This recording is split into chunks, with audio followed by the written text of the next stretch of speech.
우리가 이제 5장에서 아담의 그 후손들이 이렇게 번성해 나가는 그런 내용들을 우리가 보았습니다. 그런데 이렇게 인류가 이제 점점점 번식을 하면서 인구가 점점 이제 많아졌겠죠. 아마 기하급수적으로 늘어났을 거예요.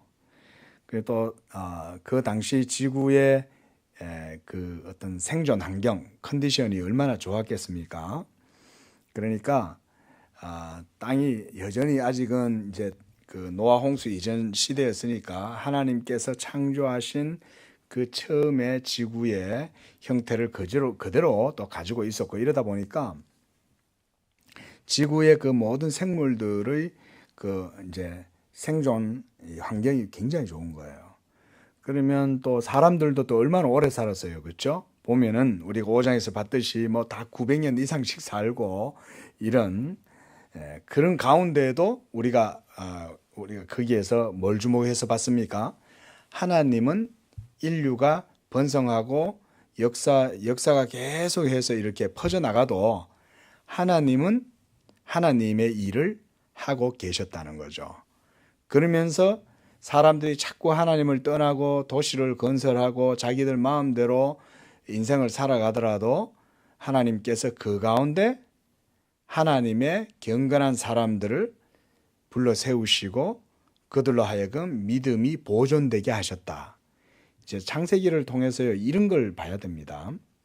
뭐 다른 것들도 여러 가지 것들이 있겠지만 이런 내용들을 우리가 주의해서 잘 볼 필요가 있습니다. 그 가운데 하나가 바로 에녹이었죠, 그렇죠? 에녹은 당대에 그 많은 사람들이 있었는데 그 중에서 죽지 않고 죽음을 보지 않고 하나님께로부터 데려감을 당하였어요. 그러니까 그 당시에 있었던 많은 사람들에게 이것은 엄청나게 큰 사건이었죠. 뭐 죄도 짓고 흉악하게 막 아무렇게나 방탕하게 살던 사람들이 이 엘리야의 승천 사건을 보고는 엄청나게 많이 놀랐을 거예요. 자, 이렇게 가다가 이제 마지막에 노아가 딱 나옵니다. 이런 것들도 모세가 기록할 때 다 이제 노아를 제일 마지막에 딱 집어넣어 놓는 거는 이제 다 의미가 있죠. 이제 하나님이 노아의 홍수를 일으키시려고 이 노아의 때에 이제 그 일들을 이제 예비하신다, 이런 걸 이제 보여주는 거죠. 그리고 이제 6장에서 그 노아의 얘기를 하려고 모세는 지금 이 얘기를 하는 겁니다. 근데 우리가 이 6장 1절에서부터 노아에게 나타나는 그 하나님의 그 심판에 대한 그 메시지가 전해지는 그 내용이 이루어지기 전에 그 1절에서 한 8절까지 되잖아요. 이런 내용들을 사람들이 많이 좀 오해를 하는 경우가 많이 있어요. 뭐냐면 거기 보니까 하나님의 아들들 이거 있잖아요, 그렇죠? 그 다음에 사람의 딸들, 이거를 성경을 이상하게 보는 사람들이 적지 않습니다. 오늘 우리는 정확하게 바르게 알면 돼요. 자, 먼저 1절에 보면 사람이 땅 위에 번성하기 시작했다. 벌써 모세는 이 얘기를 하는 거죠. 사람이 번성했는데 번성을 하면서 좋아졌다는 거예요, 나빠졌다는 거예요? 지금 나빠졌다는 얘기를 지금 하려고 그러는 거예요. 그러니까 그들에게서 딸들이 났다는 거예요. 이 딸들이란 말은 일종의 우리가 말하자면 좀 문학적인 표현법이라고 보면 됩니다. 딸만 낳겠습니까? 사람에게서? 아니잖아요. 예? 아들도 태어나고 딸도 태어났겠죠. 그런데 모세는 여기에서 딸들이 났다 이렇게 얘기하잖아요. 이것은 그 히브리 문화나 이런 상황에서 봤을 땐 여성에 대한 이미지를 이 부정적인 이미지로 지금 표현을 하는 거예요. 그래서 그들에게서 딸들이 나니 이 말은 세속적인 문화와 그리고 세속적인 그런 향락과 문화가 많이 일어났다, 그런 의미에서 이걸 쓰는 겁니다. 딸들이 났다는 말을. 아들은 안 태어났겠습니까? 그렇죠? 아들 태어났잖아요. 그러니까 문자적으로 보면 안 된다 이 말이에요, 이거를. 아들도 당연히 태어나죠. 자, 그런데 2절에 보면 하나님의 아들들이 이를 때 하나님의 아들들이란 표현을 사람들이 또 뭘로 착각하냐면 천사다. 타락한 천사다. 이렇게 보는 사람들이 있어요. 자, 제가 이 시간 역으로 여기 우리 양재교회에 계시는 우리 성도님들은 다 하나님의 자녀들인 줄로 믿습니다. 자, 하나님의 자녀들이라고 해서 여러분들이 천사입니까? 아니잖아요. 우리가 하나님의 자녀라고 할 때는 하나님의 그 법적인, 영적으로 말할 때 법적인 신분을 말하는 거죠. 그리고 여기서 아들들이란 말은, 하나님의 아들들이란 말은 특별히 이 유대 사회에서는 하나님의 언약의 적자들을 말하는 거예요. 언약의 계승자. 이때 당시에는 모세가 기록을 한 거니까 모세가 노아 홍수 이전의 시대를 살아가는 셋의 후손들을 일컬어서 하나님의 아들들이라 그러는 거예요. 좀 더 구체적으로 말하면 셋의 후손들은 누구냐면 바로 경건하게 하나님을 섬기는 믿음의 사람들, 그리고 그 사람들의 권속들, 가정들, 이런 말이에요. 그러니까 그들을 하나님의 경건한 자손들을 하나님의 아들들이다 이렇게 말해요. 자, 하나님을 믿는 하나님의 성도들의 가정에 딸들은 없어요? 그들에게도 매나 딸이 있어요. 그러니까 여기서는 일종의 대명사식으로 이렇게 표현하는 거예요. 이런 걸 모르고 하나님의 아들들이라니까 성경적 의미로 이걸 유출을 할 줄을 몰라갖고 언약적 의미로 보면 되는데 전부 다 이거를 막 천사가 타락해가지고 내려와서 보니까 지상에서 야, 이 여자들이 예쁘네. 그래갖고 그 천사들이 딸들을 범했다고 본 거예요. 자, 천사에게 성이 있습니까? 없습니까? 천사는 성이 없어요. 그런데 성경에 보면 이 천사들을 또 뭐라고 하냐면 천사들은 하나님의 자녀들처럼 그렇게 또 표현해요. 근데 그들에게는 성이 없잖아요. 또 육체가 없고 천사들은요. 그들이 무슨 아들을 낳겠어요? 사람을 낳겠냐고요. 여자하고 어떻게 같이 잠자를 하겠냐 이거죠. 그런 의미가 아니라는 거예요. 자, 그럼 이걸 이제 뭘로 봐야 되냐? 그래서 우리가 정통 신학자들의 그런 성경의 해석들이라든가 이런 것들을 어떻게 보냐면 그들은 딱 이렇게 보는 거예요. 하나님의 아들들은 경건한 하나님의 백성들, 셋의 후손 있잖아요. 그러니까 여기서는 가인의 자손들이 아니라 특별히 셋의 계보에서 나온 믿음의 자손들을 의미해요. 자, 이제 이렇게 딱 이해를 하셔야 됩니다. 뭐 또 앞으로 또 가다가 또 누가 또 막 유튜브 같은 데서 뭐 또 천사에 뭐 이렇게 막 그래 하면 그것도 그런가 이러면 안 된다 이 말이죠. 자, 그다음 딸들은 그럼 사람의 딸들이란 말은 뭘까요? 딸이란 말은 우리가 세속적인 아름다움을 꾸미고 그 다음에 치장한 여인들의 속된 아름다움 이런 것들 꼭 보면은 유명한 오빠 부대들 있잖아요. 왜 거기 또 여자들만 있는 거예요?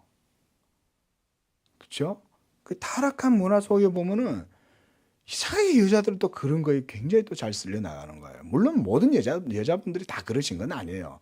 그런 건 아닌데 여기서는 여자들의 그런 속성을 보편적으로 취급하는 거예요. 그 모세가 이걸 기록하는 거잖아요. 그러니까 이 히브리적인 문화와 배경 속에서 이 히브리 문화는 언약의 문화잖아요.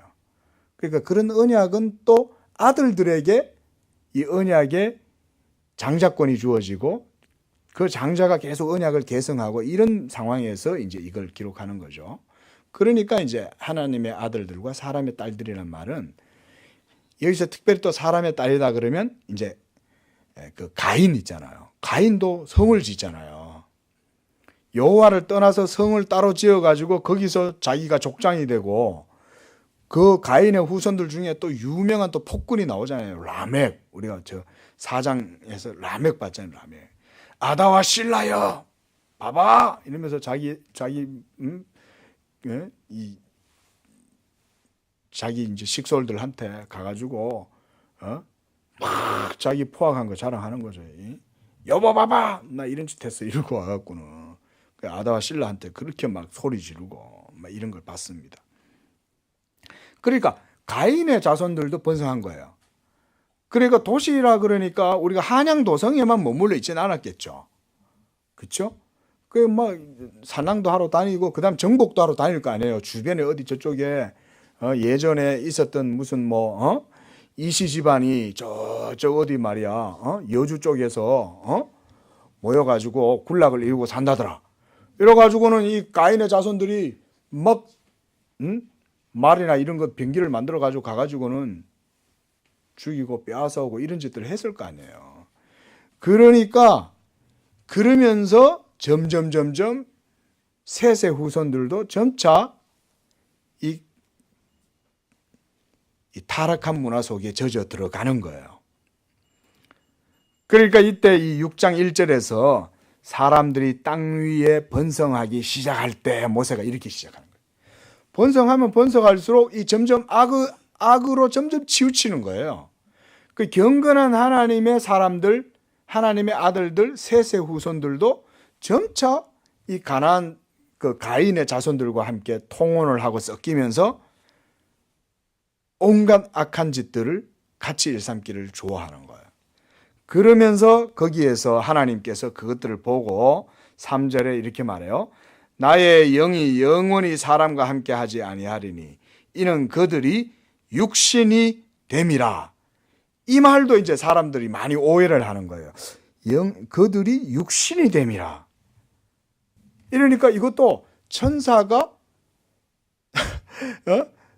땅의 여인들과 같이 이게 교합을 해가지고 그래서 이게 사람들이 태어나고 혼합종들이 태어났다 이런 식으로 이걸 보는데 정말로 이런 건 근거 없는 거예요. 예? 참 이런 낭설들이 인터넷 속에 많이 떠돌아다닙니다. 자, 근데 그 여기서 육신이 되었다는 말은요. 이것도 해석을 해야 돼요. 이 육신이 되었다는 말은 한마디로 뭐냐면 영으로 사는 사람들이 아니라 육의 욕망을 따라서 그저 육이 시키는 대로 행했다는 이 말이에요. 그래 우리가 육적 욕망이라 그러면 정복, 그저 야망이잖아요.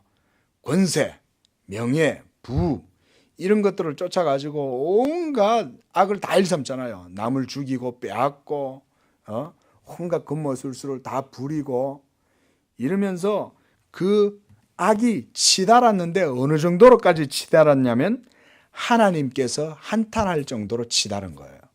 그 우리가 요 짧은 6장 1절에서 이 8절까지의 이 내용 속에서 우리가 사실은 짧은 내용이지만 여기서 분명하게 알 수 있는 건 뭐냐면 인류의 죄악이 하나님의 정수리까지 도달했다 이 말이에요.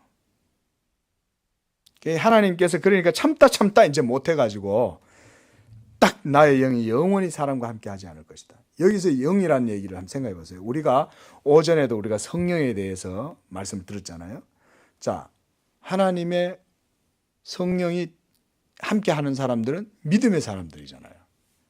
그러니까 이 사람들이 더 이상 믿음을 잃어버리고 온갖 추잡함과 악함으로 살면 성령이 그들과 함께 하실 수 있겠어요, 없겠어요? 함께 할 수 없는 거죠. 유대인들을 보세요. 유대인들조차도 하나님이 이때만큼은 아니라 할지라도 하나님의 율법을 범하고 온갖 악을 범하니까 결국은 어떻게 해요? 유대인들도 하나님은 버리시잖아요. 율법주의로 온갖 하나님을 경외하지 않고 범죄하고 자기들 마음대로 살아가는 그 유대인들도 하나님이 버리시는데 이 당시에 악이 완전히 이게 극에 달했을 정도가 됐으니까 하나님이 나의 영이 영원히 사람과 함께 하지 않겠다. 이 말씀하시는 건 당연하죠. 어떻게 거룩한 하나님의 영이 죄를 범하는 인간들 속에 계시겠냐 이 말이에요. 그렇잖아요. 그러니까 하나님의 영이 사람 속에 함께 하지 않겠다는 얘기고 그들이 육신이 되었다는 말은 완전히 이 죄악된 부패한 본성과 육적 욕망으로 가득했다 이 말이에요. 그게 이제 육신이 됨이라 이거예요. 이렇게 우리가 바른 성경적인 이해를 하면 간단하게 이해를 하는 거예요. 자, 그리고 4절에도 네피림이다 이런 사람인데, 이 네피림이라 이 말은 용사란 말이에요. 큰 용사. 그런데 이 보통 용사가 아니라, 자, 어떤 용사들이냐면, 이게 우리가 그 영화 뭐 300이라든가 고대의 뭐 스파르타라든가 이런 걸 보면 그 당시에 그 시대에서 살아남으려면 어때야 되냐면, 이 완전히 이 진짜 뭐 서바이벌한 세계잖아요. 예? 생존 경쟁에서 이 약육강식의 세계에서 누가 가장 잘 견디고 이깁니까? 힘센 사람이 견디고 이기잖아요. 온갖 도둑놈들과 살인자들과 약탈자들이 주변에 우글우글거리는데 우리 마을이 살려면 누구를 내세워야 되겠어요? 힘 있는 사람. 근데 그 중에서도 보면 네피림이라는 이런 용사들이 있는데 이 사람들은 거인족인 거예요. 거인족. 그래, 거인들도 있었어요. 자, 거인이 오늘날에도 있습니까? 없습니까? 우리나라에 대표적으로 최홍만 있잖아요. 근데 최홍만도 이때 당시 사람들에 비하면 어린애예요. 적은 축에 속해요. 거의 기골이 막 3m 정도 되는 사람들도 있는 거예요. 근데 이런 사람들이 덩치가 크니까 당연히 이런 사람들이 당시에는 엄청난 가치가 있는 사람들이잖아요. 왜냐하면 적들이 쳐들어오고 그리고 누군가를 공격하고 빼앗으려면 힘 있는 사람이 이때는 최고인 거예요. 힘이 있으면 다 되는 거예요, 이때는. 그러니까 이런 사람들이 태어나고 이런 사람들이 있을 때 이런 사람들을 특별히 또 막 이 용사로 훈련시키기도 할 거 아닙니까? 거인이라고 다 3m는 아니에요. 어떤 사람은 좀 작은 거인도 있고 더 큰 거인도 있고 어떤 데는 자기 몸도 주체할 수 없을 정도로 큰 거인들도 많이 있죠. 자, 그런 거인들 중에서도 특별히 아주 전투적으로 잘 훈련될 수 있는 이런 거인들도 있었습니다. 이런 거인들이 바로 고대의 유명한 용사들인 거예요. 예? 우리가 뭐 삼국지 이러면 장비, 관우 뭐 유명하잖아요. 지금까지도. 그런데 그들보다 훨씬 더 이전의 시대였고, 그리고 이때 당시에는 또 어떤 시대입니까? 먹는 게 엄청나게 풍족한 시대죠. 자, 우리나라가 평균 신장이 지금 미국 사람들하고도 뒤처지지 않죠. 그렇잖아요. 제가 어릴 적에만 해도 평균 신장들이 적었어요. 지금은 요즘 자라나는 아이들도 평균 신장이 이제는 막 175 이상인 거예요.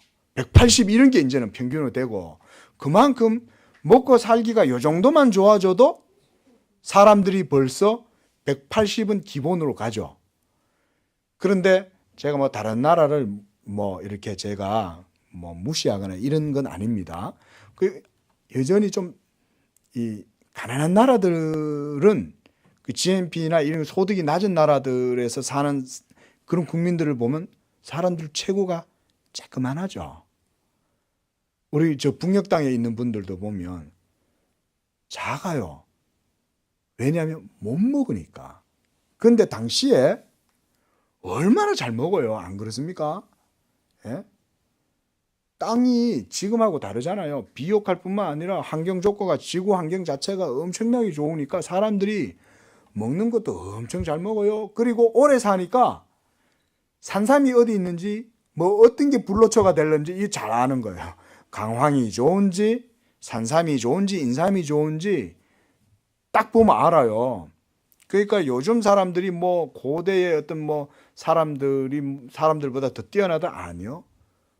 고대에 우리가 피타고라스만 해도 천재라고 그러잖아요. 신적인 사람인 것처럼 그렇게 지금 인식이 되잖아요.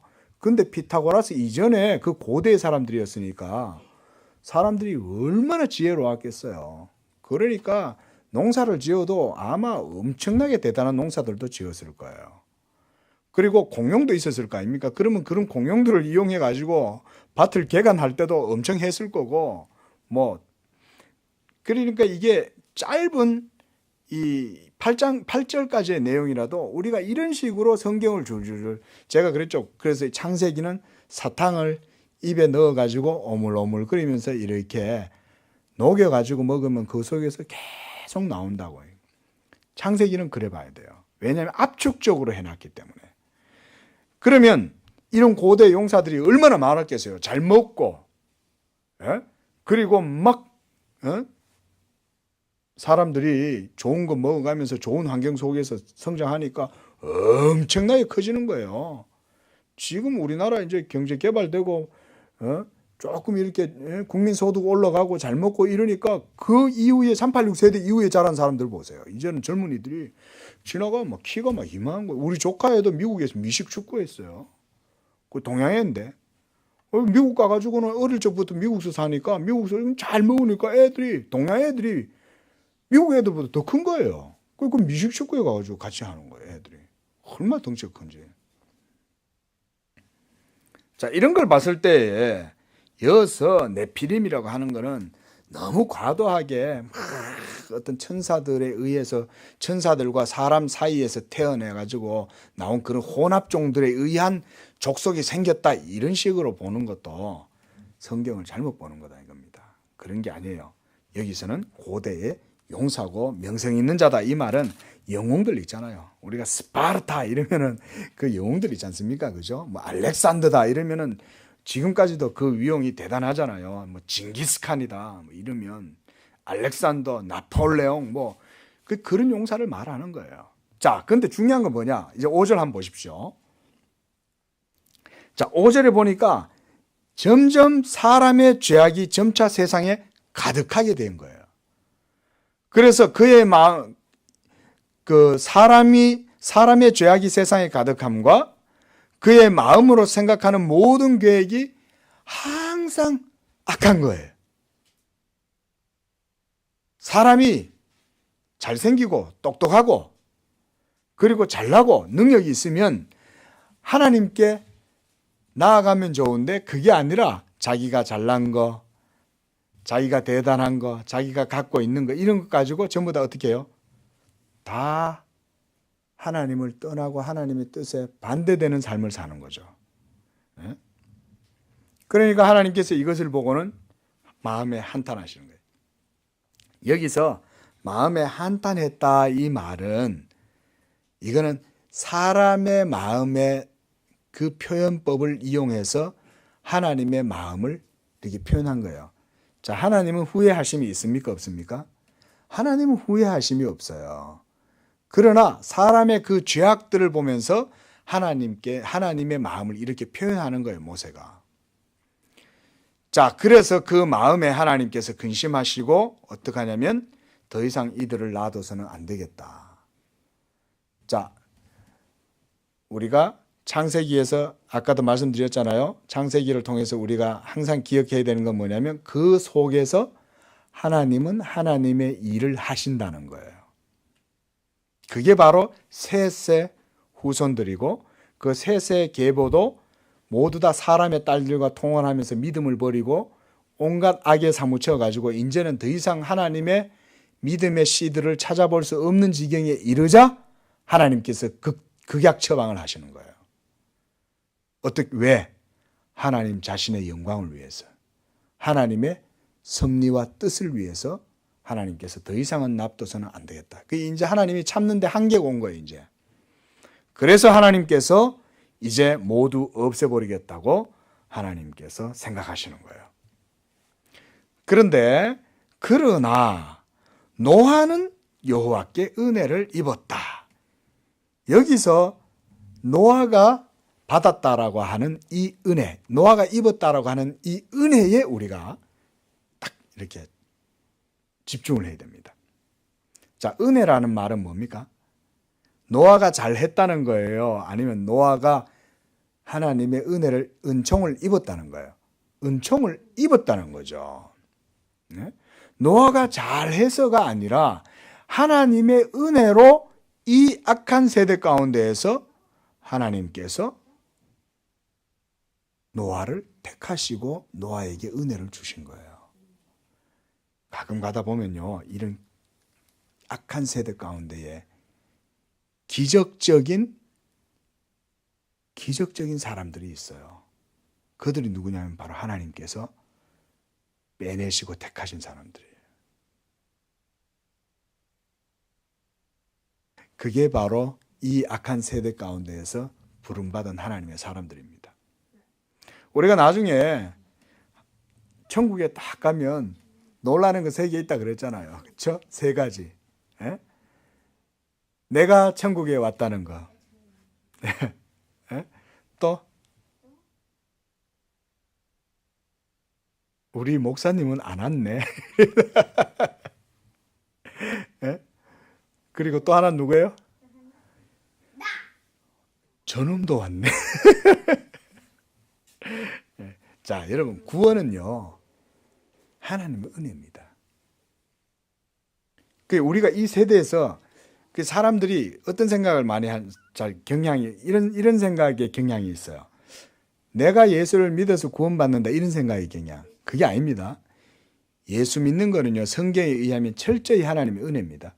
그래서 우리가 나중에도 한번 그런 얘기를 하겠지만, 예정론, 우리가 기독교는 그래서 우리 개신교회는 예정론을 믿어요. 예정론이 뭡니까? 내가 아무런 선한 행위도 행할 능력이 없고 아무런 공로가 없고 내게 의가 없는데 하나님께서 나를 영원 전에, 이 세상이 창조되기도 전에 이미 하나님께서 은밀하게 택하셨다는 거예요. 누구를 위하여? 자기를 위하여. 하나님께서 자기 영광을 위해서 이미 택한 백성이 있는데 그들이 바로 예정된 백성들이라는 거예요. 그게 바로 선택이에요. 선택. 하나님의 선택. 여러분, 노아도 마찬가지예요. 보세요. 이 당시에 우리가 출산하면 최소 오늘날보다 오늘날만큼이나 인류가 많다고 그랬단 말이죠. 그러자 한 50억만 있다 쳐도 그 50억 가운데 노아의 가정만 구원을 받는 거예요. 이게 은혜죠. 그러니까 여기서 모세는 그러나 노아는 은혜를 입었더라 이렇게 말하는 거예요. 이렇게 해서 하나님의 은혜의 역사가 노아의 가족들을 통해서 노아를 시작을 해가지고 다시금 인류가 또 번성하도록 하나님이 역사하시는 거예요. 자, 하나님은 항상 이렇게 하십니다. 근데 우리가 이스라엘 역사에서도 하나님께서 한 번은 이래요. 이스라엘 백성들이 너무나 악하게 하나님을 대적하고 하나님의 율법을 어기고 이러니까 하나님께서 모세한테 뭐라고 하냐면, 모세야, 내가 저 이스라엘 백성들을 모두 다 쓸어버리겠다. 하나님 또 이렇게 말씀하셔요. 내가 저들을 다 진멸하고 모세 너를 통해서 다시금 씨를 번식시켜가지고 내가 내 영광을 위하여 일하겠다. 하나님이 이렇게 말씀하신 거예요. 모세한테. 자, 여기서 이게 하나님의 뜻을 우리가 알 수 있죠. 하나님은 그렇게 하실 수 있다는 거예요. 그리고 모세 혼자 살려놓고 그 모세를 통해서 하나님은 다시금 하나님의 경건한 백성들을 생산해가지고 하나님의 뜻을 따라 사는 백성을 만들어내시겠다는 거예요. 그때 모세가 다행히 이제 기도하죠. 하나님 앞에. 하나님, 그렇게 하면 아브라함하고 이삭하고 야곱에게 언약하신 그 언약이 어떻게 되겠습니까?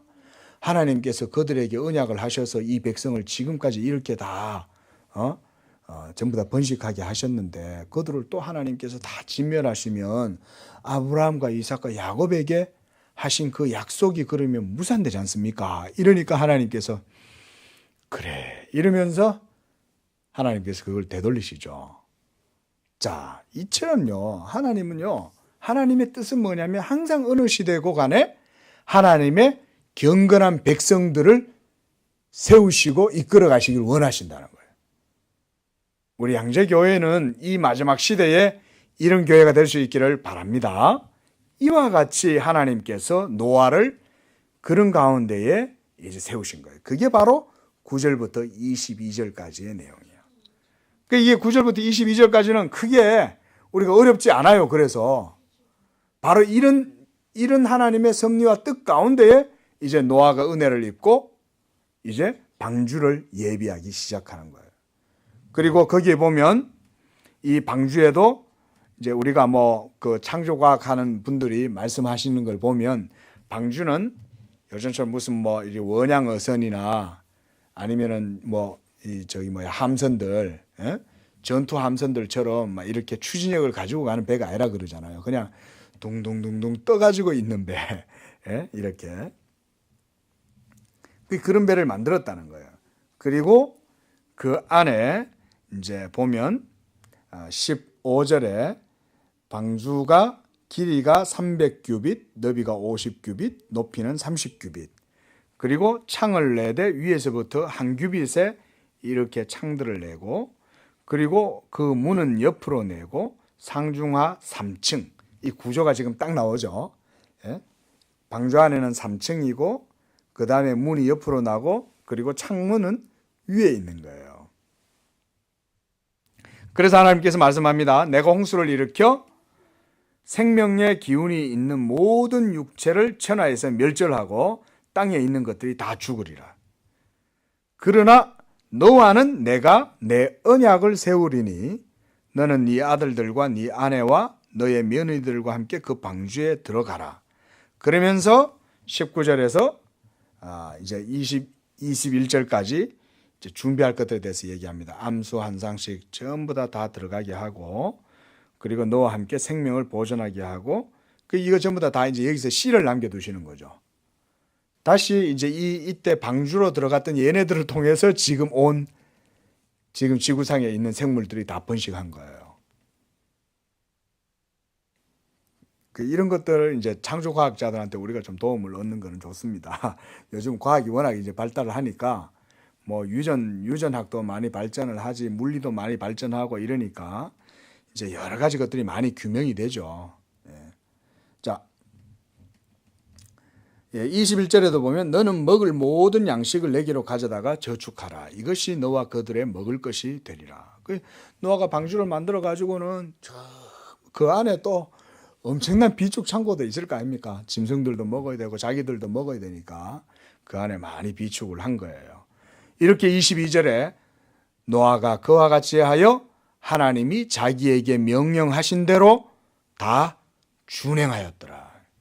이렇게 해서 이제 이 6장이 딱 끝나는 거예요. 이 모세가 정확하게 기록하죠. 창세기를 면밀하게 들여다보면 이렇게 그 안에 놀라운 얘기들이 많이 있는 거예요.